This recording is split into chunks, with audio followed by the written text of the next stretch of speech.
Alhamdulillah, alhamdulillahilladzi arsala rasulahu bil huda wa dinil haqq liyudhhirahu 'alad dini kullihi wa kafa billahi shahida. Asyhadu an la ilaha illallah wahdahu la syarika lah wa asyhadu anna sayyidana wa nabiyyana Muhammadan abduhu wa rasuluhu la nabiyya ba'dah.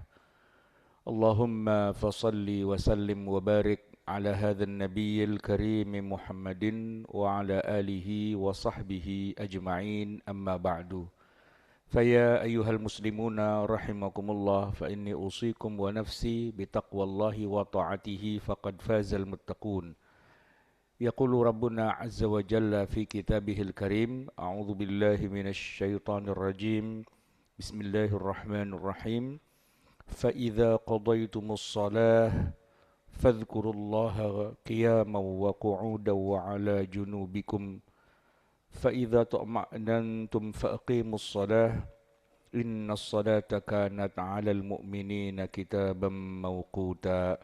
Al-Ayah. Sadaqallahul Azim. Hadirin ma'asyiral muslimin rahimakumullah, sidang Jumat yang dirahmati Allah. Yang paling utama dalam setiap khutbah yang harus disampaikan adalah rukun-rukunnya, mulai dari hamdalah, salawat pada Rasulullah sallallahu alaihi wa alihi wasallam, juga dibacakan petikan ayat-ayat dari Al-Qur'anul Karim, dan tentunya juga disampaikannya wasiat, khususnya buat diri khatib sendiri dan tentunya buat kita semua yang hadir di sini. Dan wasiat yang paling utama tentunya wasiat iman, wasiat takwa. Maka perkenankanlah khatib menyampaikan wasiat iman. Mari kita jaga dan kita pelihara iman yang sudah Allah berikan ini. Memang secara random, tapi kebetulan kita berada di dalam barisan orang-orang yang mendapatkan petunjuk, beriman. Dari populasi umat manusia 8 miliar hari ini, hanya kurang dari 2 miliar yang tercatat secara statistik orang-orang beriman dengan status agamanya Islam.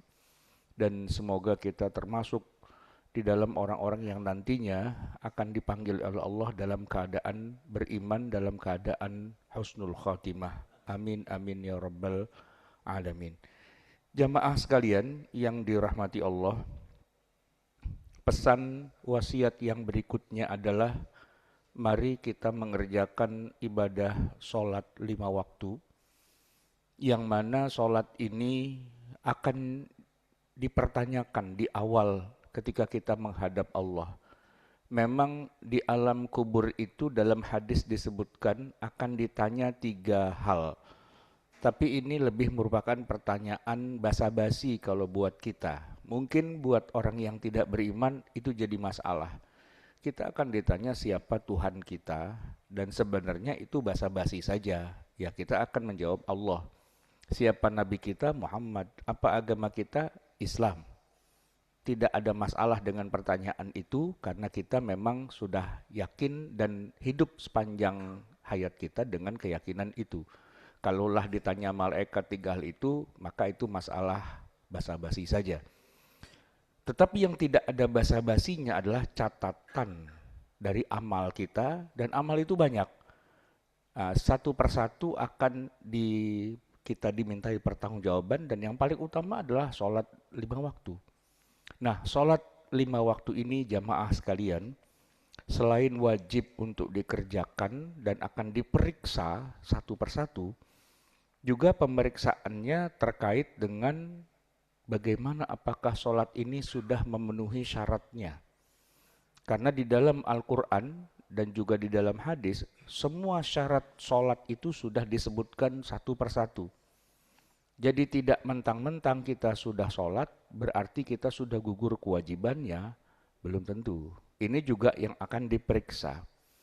Nah jamaah sekalian, di antara sekian banyak syarat sah diterimanya sholat, bahwa sholat itu harus dilakukan pada waktunya.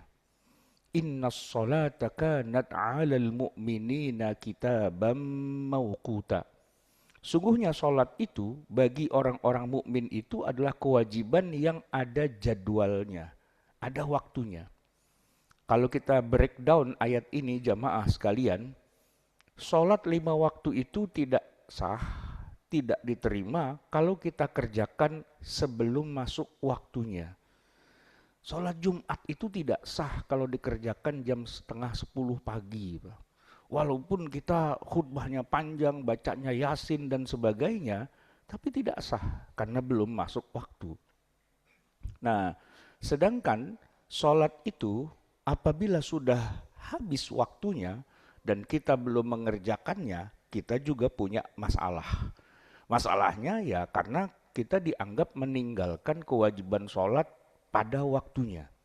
Dan untuk meringankan beban, agar kita tidak masuk neraka dan diharamkan masuk surga, maka wajiblah dikerjakan walaupun waktunya sudah terlewat.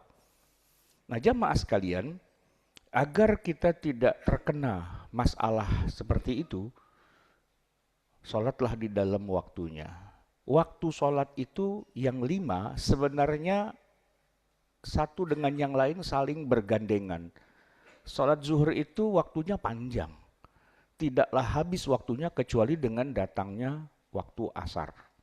Maka kita sholat zuhur itu mau di awal, mau di akhir, mau di tengah-tengah, intinya kita sholat pada waktunya. Kalaupun ada yang membedakan, pembedaannya hanya pada nilai tambah added value.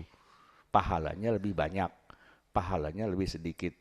Tapi yang jadi masalah adalah kalau sholat zuhur itu kita kerjakan setelah habis waktunya alias sudah masuk waktu asar, disitulah kita punya masalah. Walaupun tetap wajib dikerjakan.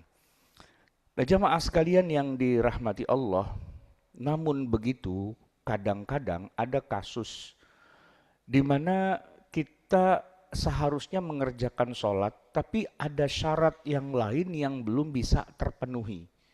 Di dalam kitab-kitab fikih klasik masa lalu, salah satu contohnya adalah faqidu at-tahuraini.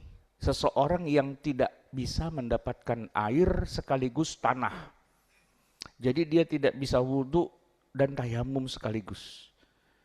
Pertanyaannya adalah, bukankah sholat itu harus wudhu? Dan kalau tidak ada air, bukankah harus tayamum? Nah bagaimana kalau air tidak ada, tanah pun tidak ada juga? Apakah kita sholat atau tidak? Jamaah yang dirahmati Allah, jumhurul ulama sepakat mengatakan ya sholatnya tetap wajib walaupun tidak berwudu, walaupun tidak tayamum. Kenapa? Karena waktu sholatnya masih ada dan kita wajib sholat setidak-tidaknya kita menghargai waktunya, kita menghormati waktunya. Itulah yang disebut oleh para ulama dengan istilah as-salatu lihurmatil waqti. Salat menghormati waktu. Tapi salat ini sebenarnya belum memenuhi syarat. Dalam arti belum sah. Kenapa? Karena tidak berwudu, karena tidak tayamum. Dan oleh karena itu masih wajib untuk ditunaikan atau dilengkapi, yaitu kita harus mengulanginya lagi. Ketika kemudian nanti air atau tanah sudah didapat.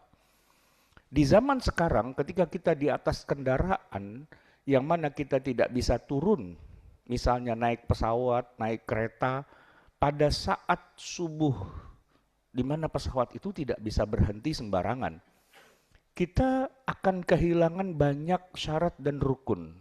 Kita tidak bisa berwudu, juga tidak bisa tayamum. Termasuk juga tidak bisa berdiri dengan benar, ruku sujud dengan benar, duduk tahiyat akhir dengan benar, termasuk juga kita tidak bisa menghadap ke arah kiblat dengan benar. Padahal menghadap kiblat itu juga syarat sahnya sholat. Sebagaimana wudhu jadi syarat, menghadap kiblat itu juga menjadi syarat. Seseorang yang sedang sholat, tiba-tiba badannya bergeser dari arah kiblat, otomatis sholatnya batal. Kalau kita ada di kendaraan, kendaraan itu berbelok, otomatis sholat kita batal. Artinya tidak sah, sebagaimana seorang yang tidak wudhu atau tidak tayamum. Begitu juga ketika kita sholat di atas kendaraan sambil duduk dan tidak berdiri, dari awal sholatnya tidak sah. Apalagi tidak ruku, tidak sujud, hanya sekedar memberi isyarat dengan membungkuk-bungkukkan badan, maka itu bukan sholat yang diterima oleh Allah. Karena perintah sholat itu pada dasarnya adalah berdiri. Sejak turun wahyu yang pertama setelah Iqra, perintahnya adalah ya ayyuhal muzammil qum. Bangunlah kamu, berdirilah kamu sepanjang malam. Maka tidak dikenal yang namanya sholat fardu 5 waktu tapi dikerjakan sambil duduk. Kecuali orang sakit itu lain cerita. Tapi orang sehat di atas kendaraan sholatnya sambil duduk dari awal tidak sah. Karena tidak memenuhi rukun-rukun sholat. Tapi kalau tidak sholat juga dosa. Oleh karena itu, lakukanlah sholat sebisa-bisanya walaupun sambil duduk. Walaupun tidak ruku, tidak sujud. Walaupun tidak menghadap kiblat, tapi kerjakan. Demi apa? Demi menghormati waktunya. Itulah yang disebut dengan as-salatu lihurmatil waqti. Sholat kita ini demi membela waktunya. Karena inilah waktu untuk mengerjakan sholat. Jangan sampai kita dicatat oleh Allah sebagai orang yang meninggalkan sholat. Karena sesungguhnya celakalah orang yang sholat, yaitu orang yang lalai dari mengerjakannya. Fawailul lil musallin alladzina hum an sholatihim sahun. Tetapi jamaah yang dirahmati Allah, ingat, walaupun di kendaraan kita sudah upayakan sholat sebisa mungkin, tapi yang pasti kalau syarat dan rukunnya belum terpenuhi, maka sholat itu juga belum diterima oleh Allah. Masih ada hutang kewajiban untuk melakukannya lagi, yang banyak ulama menyebutnya istilahnya sholatul qadha, diganti sholatnya. Maka dua-duanya menjadi wajib. Pada saat di kendaraan kita wajib sholat. Karena kita tidak boleh meninggalkan sholat. Kecuali masih bisa dijamak, di jamak takdim atau di jamak takhir. Tapi kalau kayak subuh itu kan tidak bisa dijamak. Mau dijamak dengan apa? Dengan isya tidak bisa, dengan duha lebih-lebih lagi tidak bisa. Ya sudahlah, sholat di kendaraan kalau memang kendaraannya tidak bisa berhenti. Nah, oleh karena itu, sholat di kendaraan yang seperti itu hukumnya wajib tapi belum sah. Oleh karena itu harus diganti setelah kita sudah bisa melakukannya dengan sebenar-benarnya. Semoga apa yang kita lakukan ini bisa dicatat sebagai amal ibadah kita di hadapan Allah dan dijadikan sebagai catatan amal yang menggugurkan kewajiban kita dari mengerjakan ibadah sholat. A'udzu billahi minasyaitonir rajim. Bismillahirrahmanirrahim. Wal 'ashri innal insana lafi khusrin illa alladzina amanu wa 'amilus solihati wa tawassaw bil haqqi wa tawassaw bis sabr. Barakallahu li wa lakum fil Qur'anil azim wa nafa'ani wa iyyakum bima fihi minal ayati wa dzikril hakim wa taqabbala minni wa minkum tilawatahu innahu huwal ghafurur rahim.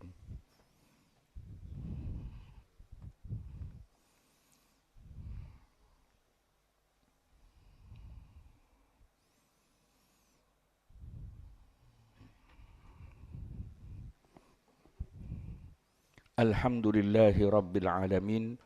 Wassalatu wassalamu ala ashrafil anbiya'i wal mursalin Sayyidina wa habibina wa syafi'ina wa qurrati a'yunina wa maulana Muhammad. Allahumma salli wa sallim wa barik alaih. Ayuhal muslimuna rahimakumullah, fa inni usikum wa nafsi bitaqwallah wa ta'atihi faqad fazal muttaqun. Yaqulu Rabbuna Azza wa Jalla fi kitabihil karim. A'udzu billahi minasyaitonir rajim. Bismillahirrahmanirrahim. Ya ayyuhalladzina amanu idza nudiya lis-salati min yaumil jumu'ati fas'au ila dzikrillahi wa dzarul bai'. Dzalikum khairul lakum in kuntum ta'lamun. Al-ayah. Shadaqallahul azim. Jamaah yang dirahmati Allah, pada khutbah kita yang kedua ini mari kita sempurnakan rukun khutbah, yaitu yang kelima. Kita mendoakan kaum muslimin, kita meminta kebaikan bagi kaum umat Islam di seluruh dunia, dan kita bermohon ampun tentunya, dan kita awali dengan kita bersolawat kepada Nabi Muhammad sallallahu alaihi wasallam. A'udzu billahi minasyaitonir rajim. Bismillahirrahmanirrahim. Innallaha wa malaikatahu yusalluna 'alan nabi. Ya ayyuhalladzina amanu sallu 'alaihi wa sallimu taslima. Allahumma salli wa sallim wa barik ala nabiyyina Muhammadin wa ala alihi wa sahbihi ajma'in. Wardallahumma 'anil sahabati ajma'in an Abi Bakrin wa Umar wa Utsman wa Ali wa an baqiyatis sahabati ajma'in wa anit tabi'in wa tabi'ihim bi ihsanin ila yaumiddin wa alaina ma'ahum bi rahmatika ya arhamar rahimin. Allahumma ighfir lil muslimina wal muslimat wal mu'minina wal mu'minat al ahya'i minhum wal amwat warfa' lahumud darajat wa ya qadiyal hajat. Rabbana zalamna anfusana wa illam taghfir lana wa tarhamna lanakunanna minal khasirin.